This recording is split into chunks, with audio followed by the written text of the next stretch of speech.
Dari ng ating Vietnam kite. Oh.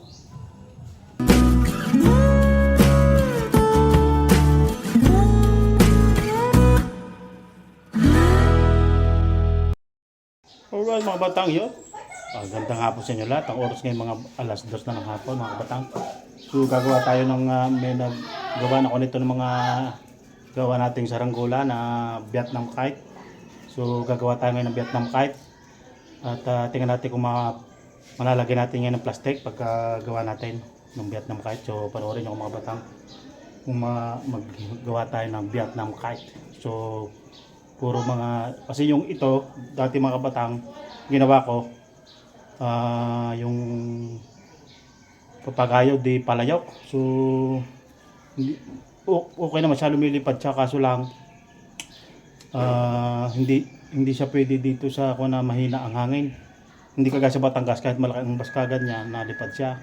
Pero ito dapat yung gawin natin Vietnam kite ay yung maliit lang ang kanyang baskagan. Itong hawak ko, baskagan siya. Kailangan maliit yung baskagan niya para lumipad siya, para kayang-kayang hangin. Kagaya ng mga blue eagle kite tsaka yellow eagle kite yung ginawa natin mga kabatang. So ito gagawa naman tayo ng Vietnam kite. So gusto doon niya ng Vietnam kite, sabi ni Samsam. So panoorin niyo ako mga kabatang. Right. Gawin tayo ng sa akin mo rin ba yung uniforman?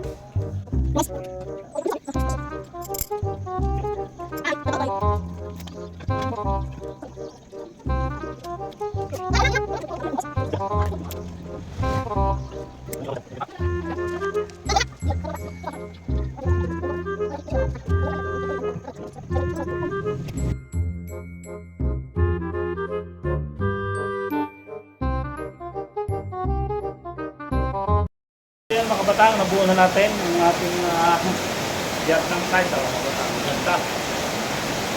Ayan natin Vietnam kite. Alright. Lagyan natin yung Vietnam kite.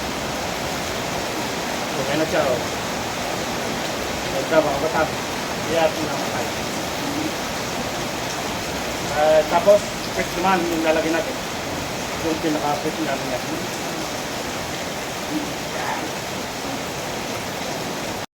Alright mga kabatang, yun, nagawa na natin ng Vietnam kite. Tapos na ang ating Vietnam kite. Yan, ito ang pinaka-pit niya, yan, pit. At ito ang pinaka ang ganda mga kabatang, kung hindi makita. Yan, Vietnam kite, ito ang pinaka-buli ang pit niya. Gusto Vietnam kite. Alright mga batang, yan. Paplastikan na natin para mukha na natin to mga batang. Alright. 2,000 years later. So yan mga batang, yan natin to.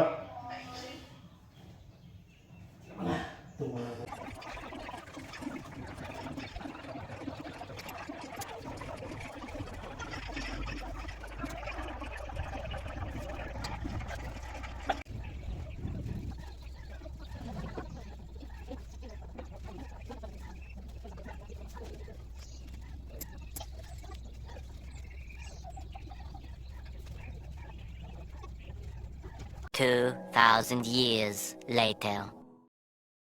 So yan mga batang, tapos na yung ating Vietnam kite. Lalagyan na lang natin ng Guys, wala ko dito guys. What? Lalagyan na lang natin ng Guys, wala ko dito Parasukat. guys. Guys, wala ko dito. Dito ko sa ano man ah? Dito ko sa ano man? Sa piso. Di kami man. Sa Mindanao.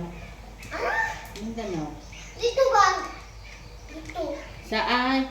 Nagpunta kami guys sa nagpunta ikaw sa simbahan ng Flores de Mayo. Eh, yun Oo.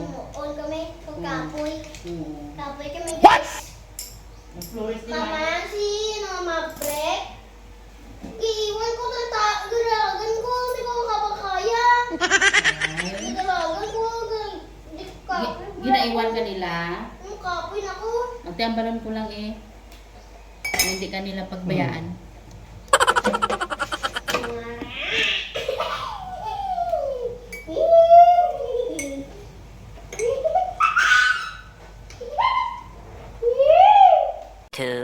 2,000 years later. Ating lupa nila, natitimpangin lang. Yung guys, timpangin lang natin guys. Hello guys. Hi. Oh, talagang bigat ng bike to. Oh! Gatas ako ng lamig. To.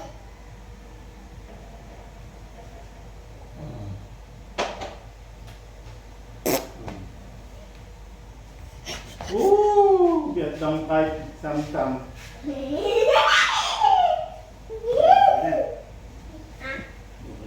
Right, ako dito sa glass. Sa glass.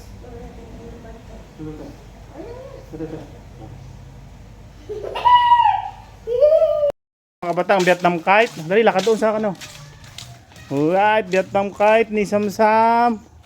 Alright, Vietnam kite ni Samsam mga batang. Oh. Tayo. Oh.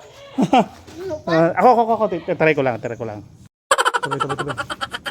Yun mga batang, nangyari ng ating Vietnam kite. Yun o, Vietnam kite. Tabi. Tingnan natin.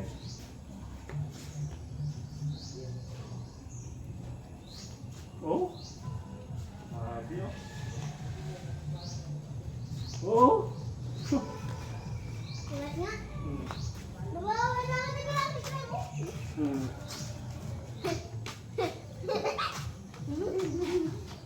Guys.